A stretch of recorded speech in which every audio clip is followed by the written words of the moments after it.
Isang mapagpalang araw muli sa atin mga ka-voltage at meron na naman panibagong customer at magpapaklining po sila sa akin ng isang aircon. Ayan nga po, ikini-cleaning ko na po yan, binaklas ko na po. Nilagyan ko ng plastic yung board niya. Yung sa may mismong ano niya, sa mga switching, nilagyan ko siya ng plastic. At tinanggal ko na yung mga cover niya. Hindi ko na ho tinanggal yung ano nito, mga makina, yung makina niya, yung compressor or yung sa condenser o saka ano niya sa pan, para hindi na ho masyadong ano matrabaho kasi marami pa hong i-cleaning. Bali ano po to, apat na window type na ipapaklining po nila.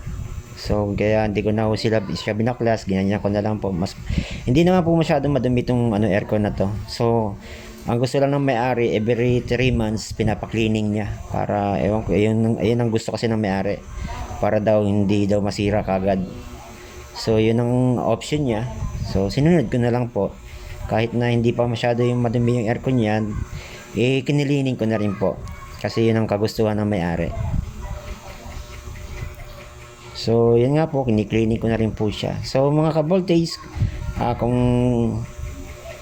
nais nyo magkaroon na mag self-cleaning or DIY po sa inyong mga aircon, na ganito lang pong gawin nyo. Bigyan ko po kayo ng idea. Yan, importante po na hindi mabasa dyan yung mismong board lang po niya, yung sa mga switch, sa mga ayan, yung sa may controller po niya, sa mga panel controller, sa switching niya, balutan nyo lang po ng plastic. Kailangan 3 plastic ang ibalot nyo po, kasi kung siyempre hindi nyo po alam na kung paano mag-disconnect nyan, balutan nyo na lang po ng plastic para hindi na po kayo malito kung ibabalik nyo pa po yan. Siyempre malilito kayo, maraming mga wire yan Ayan, balutan nyo ng plastic para iwasan talaga na hindi siya mapasukan ng tubig. Yan, tapos pwede nyo na pong isprayhan yan, pwede nyo na pong i-cleaning. Kaysa magtatawag pa po kayo ng mga technician na mag-cleaning, di kayo na lang po ang mag-cleaning. Makakatipid pa po kayo. Madali naman po mag-clean ng aircon, katulad ng mga ganitong manual na aircon. Hindi naman digital at hindi naman din inverter. Mas mabilis lang po siyang linisin. Importante hindi mabasa yung board niya, yung mismo mga ano niya, switching. Balutan nyo lang po ng plastic, dobleng plastic, doblehin nyo po para hindi mapasukan talaga ng tubig. Tapos yan, cleaning nyo lang po ng ganyan. Maganda rin po mga ka-voltage, meron po kayong mga compressor na katulad ng ganyan, pressure wash, para mas malinis po talaga, matatanggal yung mga dumi sa condenser at saka sa evaporator nya. Pagka may pressure wash po, mas mabilis pong mag-cleaning. Yan, kayang-kaya nyo po yan mga ka-voltage, madali lang po yan mag-cleaning or mag-DIY ng sarili nyong aircon.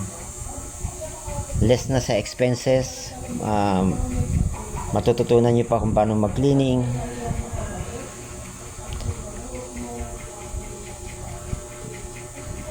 So mga ka-voltage, muli, huwag nyo pong kalimutan paki-like at ipaki-share po ang video kong ito, para yung mga ibang gustong matutong mag-cleaning, mabigyan po natin ng idea, o mabigyan ko po ng idea kung paano mag-DIY cleaning sa mga aircon nila, para mas makatipid po sila at may matututunan pa po sila.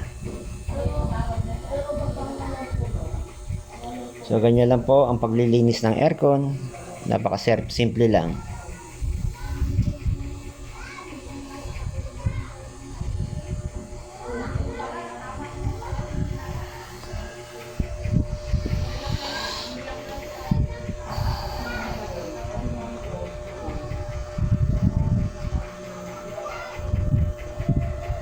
So maraming salamat po muli mga ka-voltage sa pagsubaybay sa mga video ko. At God bless po muli sa ating lahat.